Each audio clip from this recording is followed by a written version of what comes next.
um dos poucos lugares em que os conflitos partiram para as vias de fato, com derramamento de sangue, com tiros, com golpes de baioneta, com facas, etc., é aqui na Bahia. Então, a Bahia, para conquistar, para definir a sua independência politicamente, definitivamente, vai precisar partir para as vias de fato. Diferente daquela cena, né, que a gente vê no Grito do Ipiranga, que Cunha abriu a aula. Só que existe uma característica muito interessante para este conflito como um todo. E, dentro desse aspecto, a gente precisa citar a importância dos territórios adjacentes. Não só a chamada Cidade da Bahia, como Salvador era chamada na época, era importante, mas a região do Recôncavo também era muito importante.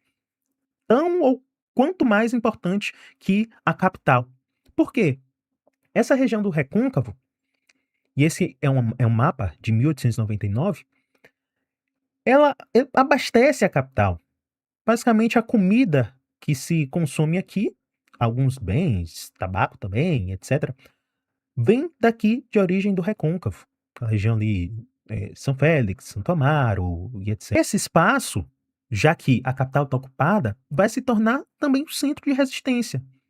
Foi organizado aqui nessa região um governo provisório, se recrutam combatentes para os conflitos, se arrecadam recursos, produzem também armas e alimentos nesse território. Então, o Recôncavo ele é muito importante também para a guerra de independência da Bahia. E uma das primeiras mortes do conflito, se a gente considera os conflitos se iniciando em julho, acontece aqui nessa região. É quando ocorre ali a morte do Tambor Soledade. Mas quando partimos para a guerra de fato, para as vias de fato, a gente tem uma guerra de caráter popular. É algo que já está até no DNA da Bahia.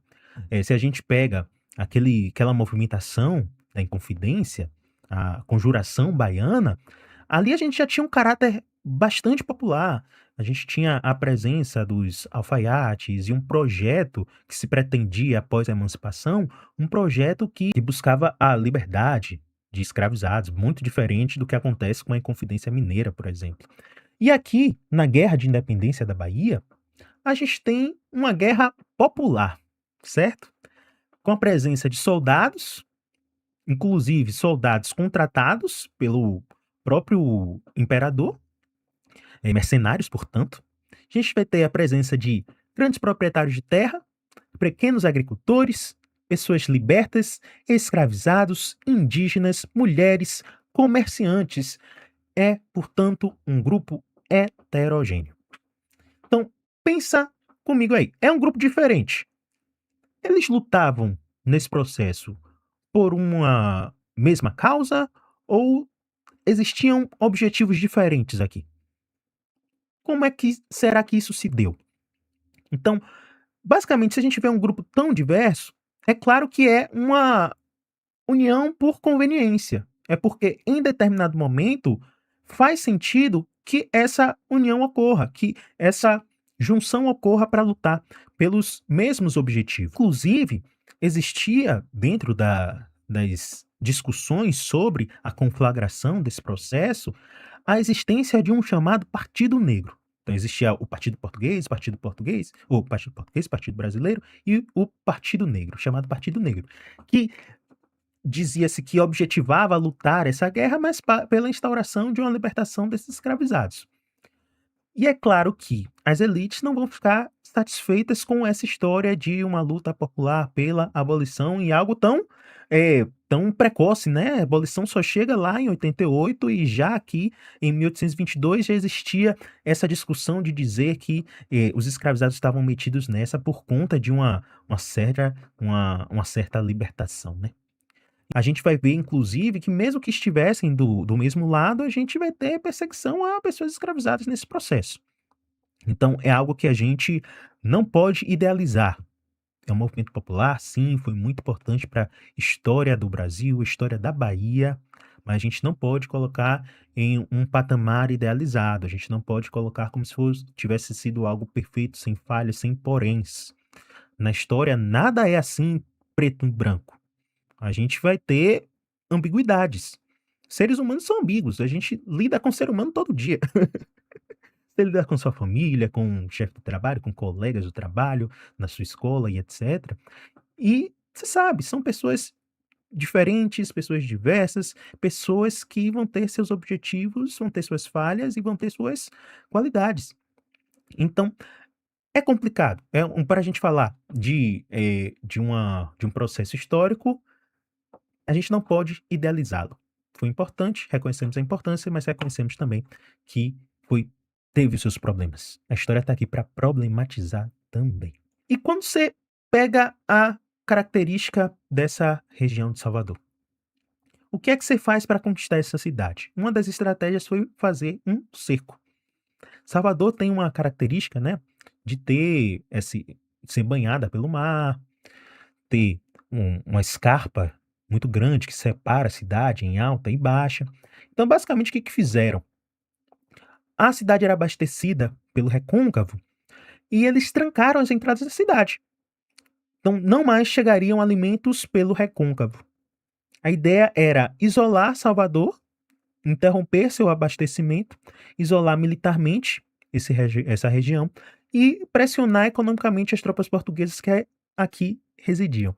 Então, basicamente, é uma estratégia que também já tinha sido usada pelos próprios portugueses durante o processo de invasões holandesas. Então, agora, a única entrada que existia para esse território era uma entrada marítima. Então, só dava para vir coisa aqui pelo mar, pela Bahia. Então, esse processo, inclusive, de trancamento dos abastecimentos vai ser chamado de Batalha do Funil. Então, se tranca o abastecimento da região e essa região vai sofrer com a fome, com fomes e com doenças. Muito mais importante do que os conflitos, as vias de fato, o que é importante para definir essa guerra vai ser o processo famélico pelo qual eh, a região vai passar, porque não mais se abastecem de alimentos a região e existe uma grande disseminação de tifo. Então a febre tifoide, ela circula pela região e vai matar muita gente. Um dos episódios muito importantes é a Batalha de Pirajá, certo? A Batalha de Pirajá acontece nos arredores daqui de Salvador, na região onde hoje é o bairro de Pirajá, representa o principal confronto terrestre de campanha da independência da Bahia, certo? Coloca frente a frente o exército pacificador, que era favorável à independência, e as tropas portuguesas comandadas por Madeira de Melo.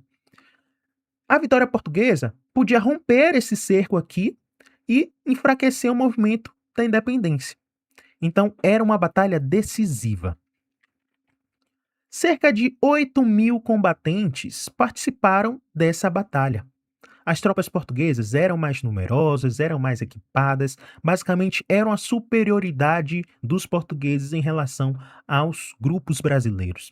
Então, eles estavam ocupando posições estratégicas aqui em Salvador e, ao deflagrar-se essa batalha, basicamente parecia que os brasileiros perderiam. Os combates foram ali muito intensos, foram extenuantes, embates físicos, embates que envolviam armas de fogo, tudo mais. E quando a batalha parecia perdida, a gente vai ter o famoso toque da cavalaria. Um corneteiro chamado Luiz Lopes, ele, ele recebe a ordem, né? Vamos aí tocar a retirada, que a gente vai perder. Só que, em vez de ordenar a retirada, ele toca ali o toque de cavalaria avançar. E em seguida, de cavalaria degolar. Então, os portugueses, é o que se relata, né? Eles ficaram amedrontados. Como assim? Os caras estão perdendo do nada, eles receberam reforços? Como é assim? Como é que faz sentido uma coisa dessa? Então, os portugueses fogem, batem em retirada e as tropas brasileiras marcam a vitória nesse momento, nesse espaço em que a gente vai ter esse evento pitoresco até mesmo. O 7 de setembro representa uma ruptura política, mas é uma ruptura política que é construída de cima para baixo. A gente não tem participação popular, a gente não tem a presença de elementos da população, é um projeto que é construído das elites, pelas elites e para as elites. Se proclama-se a independência por lá, Dom Pedro exerce essa posição de liderança e as coisas meio que param por aí. Já no 2 de julho, a gente tem a representação de uma vitória popular militarmente sobre as tropas portuguesas, que se mantinham aqui, que ainda se mantinham aqui no Brasil. Então, é o processo sim de consolidação da independência do Brasil, quer queira ou quer não. Então, por muito tempo se oculta o 2 de julho da importância do calendário cívico. Esse ano, basicamente, a gente vai ter uma transformação, né? A gente se torna Salvador a capital do Brasil por um dia, novamente, né? Já que nós já fomos a capital uma vez. Uma vez não, ao longo de anos, né? Mas vocês entenderam. A gente retorna ao posto de capital, simbolicamente, eh, no esforço de resgate de memória. E isso é muito importante para a história também. Resgatar a memória de acontecimentos como o 2 de julho é muito importante para a gente resgatar a história de uma localidade que é excluída, realmente excluída das discussões. Quando a gente produz história, aqui na Bahia falam que a gente faz história regional, que história nacional é só o que se passa lá em São Paulo, Rio de Janeiro e etc. Eh, mas se não houvesse o 2 de julho, é muito difícil imaginar como é que se conflagraria e configuraria essa independência com a presença de portugueses em áreas tão estratégicas, certo? Então, 2 de julho foi muito importante para se caracterizar essa independência dessa nação.